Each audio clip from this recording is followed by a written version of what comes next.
YouTube శ్రోతలందరికీ బతుకమ్మ పండుగ శుభాకాంక్షలు. నా పేరు లంకా అన్నపూర్ణ భవాని. నేను 2008వ సంవత్సరం ఒక ప్రైవేటు ఉన్నత పాఠశాలలో విద్యాబోధన చేస్తున్నప్పుడు నా 10వ తరగతి విద్యార్థినులు నన్ను బతుకమ్మ పండుగ కోసం ఒక కథ రాయమని అడిగారు. అప్పుడు నేను ఆలోచిస్తున్న సందర్భంలో ఆ పార్వతీమాత నాకు కల్పించిన భావానికి అక్షర రూపకల్పనే ఈ బతుకమ్మ పూజా కుసుమం అను కథ. ఫలము, పుష్పము, తోయము భగవంతుడికి ప్రీతికరం.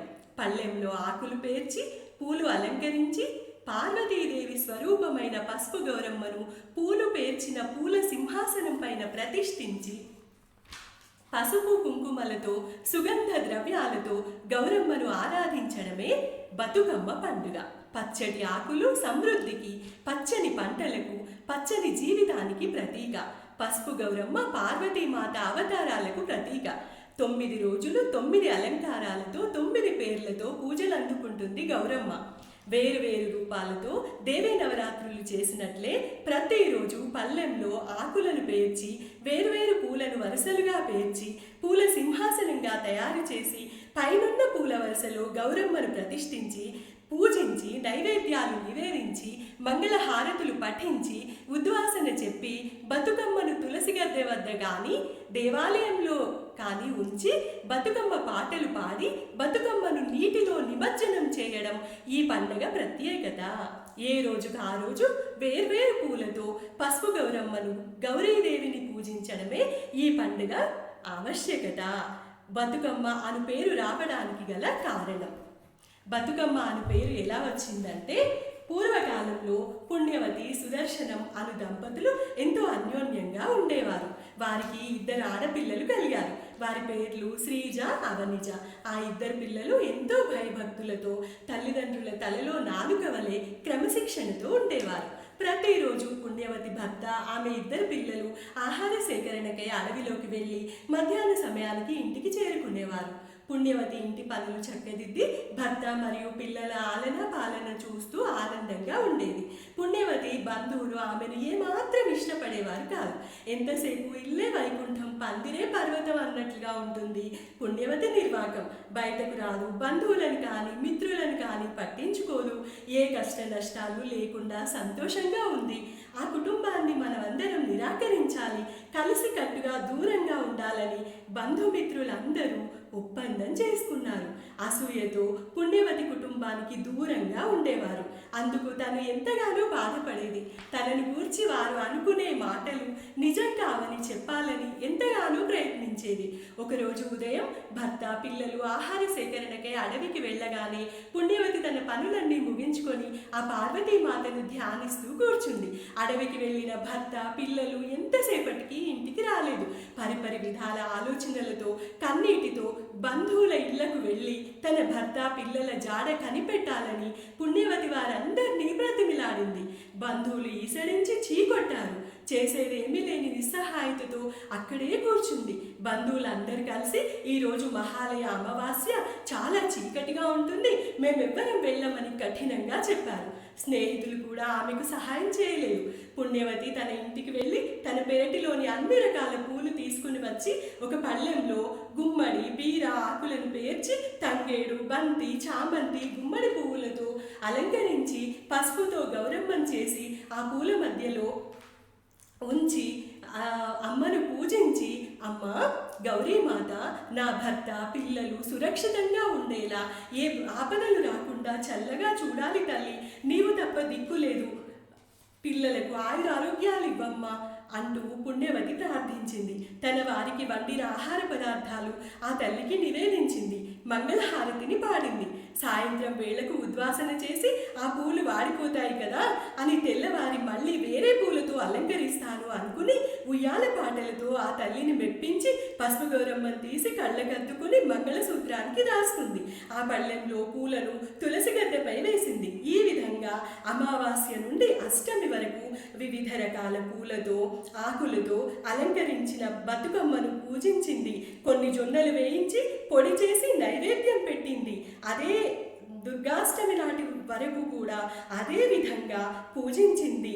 దుర్గాష్టమి నాడు సాయంత్రం పూల పల్లెరాన్ని తులసి గద్దె వద్ద ఉంచి ప్రార్థిస్తున్న పుణ్యవతి, అమ్మా గౌరీదేవి, నా భర్త పిల్లలను త్వరగా నా వద్దకు పంపించుమని వేడుకుంటుంది. ఇంతలో అమ్మా అమ్మా అని పిల్లల గొంతు వినిపించింది. ఆత్రంగా వచ్చి చూసిన పుణ్యవతికి పుణ్యవతి అన్న తన భర్త పిలుపు వినిపించి మనసు ఎంతో సంతోషపడింది. వెంటనే ఆమె వారికి ఎదురేగి స్వాగతించి ఇన్ని రోజులు ఎక్కడున్నారని ఆరాటంగా అడిగింది. వారు తెచ్చిన సంపద చూసి ఆశ్చర్యపోయింది. అప్పుడు ఆమె భర్త ఇలా చెప్పసాగాడు. మేము అడవికి వెళ్ళి దారి తప్పాము. సింహాల అరుపుతో భయం వేసింది. పులులను చూసి పిల్లలు వణికిపోయారు. ఆ పరిస్థితిలో మాకు ఒక ముసలమ్మ కనిపించింది. ఆమె ఎలా ఉందంటే రూపాయి కాసంత బొట్టుతో, కాంతులీనే వస్త్రాలతో దేవతలా ఉంది. మా అమ్మలా కనిపించింది. నాయనా, ఈ దారిన వెళ్ళకూడదు. ఇది దట్టమైన అడవి. పులులు, సింహాలు పొంచి ఉంటాయి. ఇంకో దారిన వెళ్ళినట్లయితే మీకు చాలా ముత్యాలు, రత్నరాసులు, ఆహార పదార్థాలు లభిస్తాయి అని చెప్పింది. మేము ఆ అమ్మ చెప్పిన దారిలో వెళ్ళినప్పుడు అంత ముసలమ్మ మాకంటే ముందే ఎలా నడిచేదో అర్థం కాలేదు. ఎక్కడ దారి తప్పినా వెంటనే వచ్చి దారి చూపించింది. అలా 9 రోజులు ఆ తల్లి చూపిన దారిలో ఇంత సంపాదించగలిగాను అని చెప్పాడు ఆమె భర్త. వెంటనే పిల్లలు, అమ్మ, ఆ ముసలి ముత్తైదువ చాలా పళ్ళు, ఆహార పదార్థాలు ఇచ్చి మా ఆకలి తీర్చింది. అంత వయస్సులో కాంతులీనే ముఖ వర్చస్సుతో, అవ్యాజమైన ప్రేమానురాగాలతో ఎంతో అందంగా అపురూపంగా కనిపించింది. అంతేకాకుండా అంత వయసున్న అవ్వ మాకంటే ముందుగా ఎలా నడిచి వచ్చి మమ్మల్ని కాపాడిందో అర్థం కావడం లేదు. చాలా ఆశ్చర్యంగా ఉంది అని చెప్పారు పిల్లలు. ఆ మాటలు విన్న పుణ్యవతి, ఆ గౌరీమాతే ఈ ముసలి ముత్తైదువ రూపంలో తన భర్తను, పిల్లలను కాపాడిందని గ్రహించింది. ఆ తెల్లవారి ఎంతో సంతోషంతో మహర్నవమి నాడు పల్లెంలో పూలతో అలంకరించి పసుపు గౌరమ్మను పూలతో ప్రతిష్ఠించి పూజించి, గౌరమ్మ, నా వాళ్లకు మంచి బ్రతుకునిచ్చావు, తద్వారా నన్ను బ్రతికించావు. మా బ్రతుకులను చల్లగా చూచే తల్లివి కనుక నిన్ను బ్రతుకమ్మ, బతుకునిచ్చే అమ్మ, బతుకమ్మ అంటూ పూజిస్తాను. అంతేకాదు ప్రతి సంవత్సరం ఇలాగే పూలతో ఆరాధిస్తాను. అందుకు కావలసినవన్నీ నా జీవితాంతం వరకు నాకు ప్రసాదించు అని ఆ తల్లిని వేడుకుంది. అప్పుడు పార్వతీమాత ప్రత్యక్షమై, పుణ్యవతి, నీ పూజకు మెచ్చాను. నువ్వు అడిగిన వరాలు ఇచ్చాను. నీ కుటుంబం అంతా ఆయురారోగ్యాలతో, అష్టైశ్వర్యాలతో, సుఖశాంతులతో వర్ధిల్లుతారు. పుణ్యవతి, నీకు ఏ వరం కావాలన్నా ఇస్తాను. అంతేకాకుండా ఈ కథను వినిన, చదివిన వారికి కూడా సకల సౌభాగ్యాలు ఇస్తాను అని చెప్పింది ఆ గౌరమ్మ, గౌరీదేవి రూపంలో ఉన్న పార్వతీమాత. ఈ బతుకమ్మ కథను ఎవరైతే శ్రద్ధగా భక్తి శ్రద్ధలతో ఈ బతుకమ్మ పూజ ఎవరైతే భక్తి శ్రద్ధలతో ఆచరిస్తారో, ఈ బతుకమ్మ కథని ఎవరైతే శ్రద్ధతో వింటారో, 9 రోజులు అమ్మవారిని పూలతో పూజిస్తారో వారందరికీ శాశ్వత ముత్తైదువు అయిన పార్వతీమాత దీర్ఘ సుమంగళిగా బ్రతికే అదృష్టాన్ని, పిల్లా పాపలతో సుఖంగా ఉండే వరాన్ని ఇస్తుంది, సకల శుభాలు ఇస్తుందని పుణ్యవతి తన బంధువులందరికీ వివరించింది. ఇది వినిన వారు బతుకమ్మ పండుగను జరుపుకొని ఆనందోత్సాహాలతో ఉన్నారు, తరించారు. కాబట్టి బతుకమ్మ పేరుతో పార్వతీదేవి భక్తులకు కొంగు బంగారమై ఉంటుంది. తనను పసుపు కుంకుమలతో పూజించిన స్త్రీలకు మంచి అదృష్టాన్ని ఇస్తుంది. ఈ కథ మీకు నచ్చినట్లయితే లైక్ చేయండి, షేర్ చేయండి, కమెంట్ చేయండి. నన్ను ఎంకరేజ్ చేస్తారని ఆశిస్తూ, ఆకాంక్షిస్తూ, థ్యాంక్ యూ సో మచ్.